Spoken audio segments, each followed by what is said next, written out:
Women seeking abortion services at such centres as this Planned Parenthood have no real concept of what's about to happen, either to themselves or the baby, either during the procedure or afterwards. Come with me today behind closed doors, and I'll expose this multi-million-dollar industry that takes advantage of these young women on a daily basis.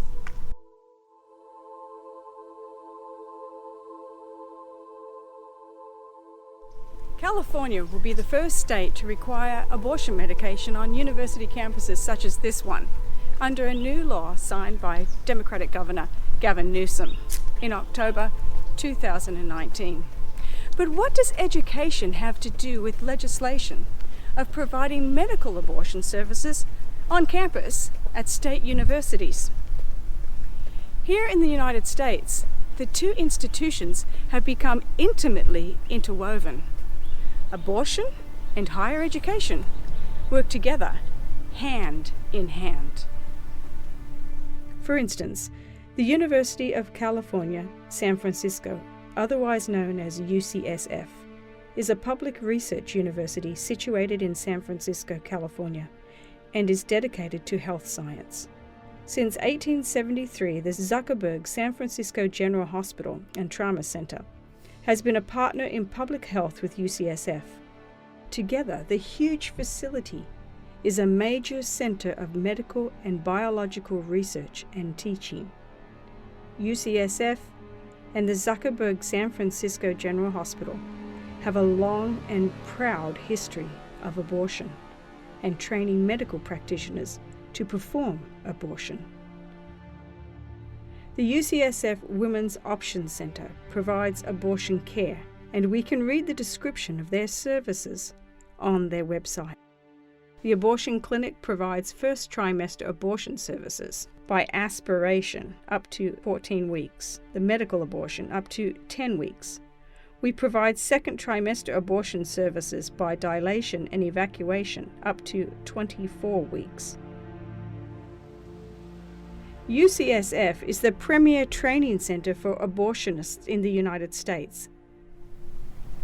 How very convenient that UCSF is able to meet its research demands for fetal organs and tissues via its own abortion facility. It's almost like a fetal farm or a harvesting plant, all in one convenient location. In fact, that's the very term the doctors and scientists use: fetal harvesting. The babies are aborted, and then within a few short hours, their organs are available to the UCSF research scientists for experimentation. To some skeptics, this may seem like a bad science fiction movie or something out of a World War II concentration camp story. Like myself, when I first discovered this, you might be questioning, can this really be true? To answer that question, we need only turn to UCSF's own published research, articles freely available online to any university student and the scientific community at large. However, UCSF isn't the only university undertaking experimental research with aborted baby organs and tissues. The list is astounding when one considers the prestige of these institutions. But now I'll let their own published studies reveal what they are doing. We all know that mice and rats are commonly used in scientific experimentation. These poor defenseless creatures suffer horribly for the sake of science and in the name of medical advancement. But infinitely greater than the destruction of a mouse for medical research is the destruction of human life. Put the two together, and we have what scientists term humanized mice. That is, mice genetically engineered to grow fetal tissue, or more bluntly, the organs of aborted babies for scientific experimentation.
Of the 1.3 million abortions performed annually in this nation, approximately 90,000 abortees will be available for research and transplantation efforts every single year.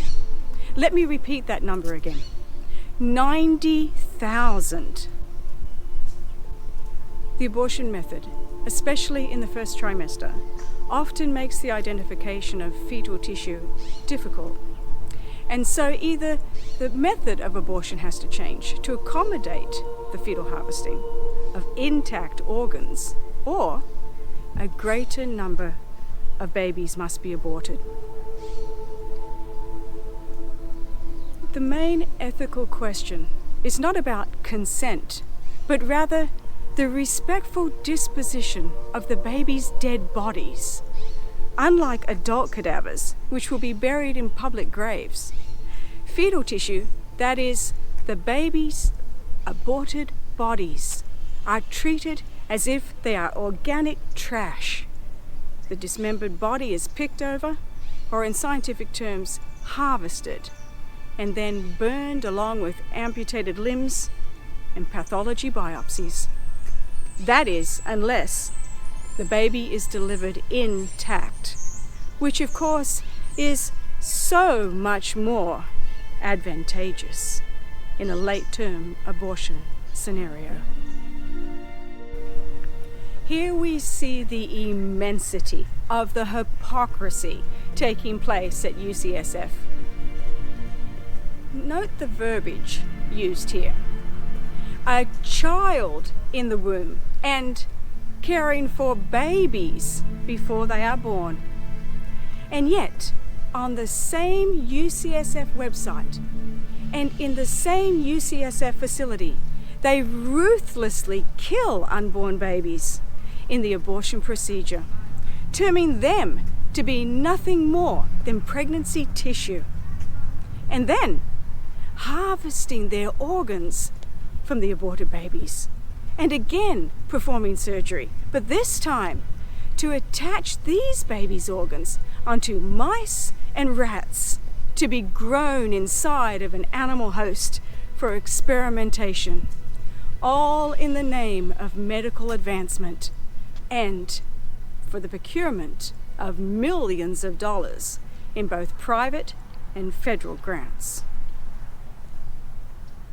Human life is sacred because from its conception it involves the creative action of God, and it remains forever in a special relationship with the Creator, who is its sole end. No man has the right to decide which babies will live and which babies will die. That is God's prerogative alone. From the moment of conception, the complete genome for a human life is in place, and we well know that the baby will develop and grow into an adult unless its life is destroyed by the hand of another, vastly stronger and more capable human being. Scientists involved in the use of fetal tissue of a necessity become a party after the fact to the destruction of the fetus. Furthermore, through their collaboration with the abortion industry, those involved with fetal tissue research morally align themselves with the abortion by their own advantage and their own involvement. This complete disregard for the sanctity of life has been the root of so many evils throughout history.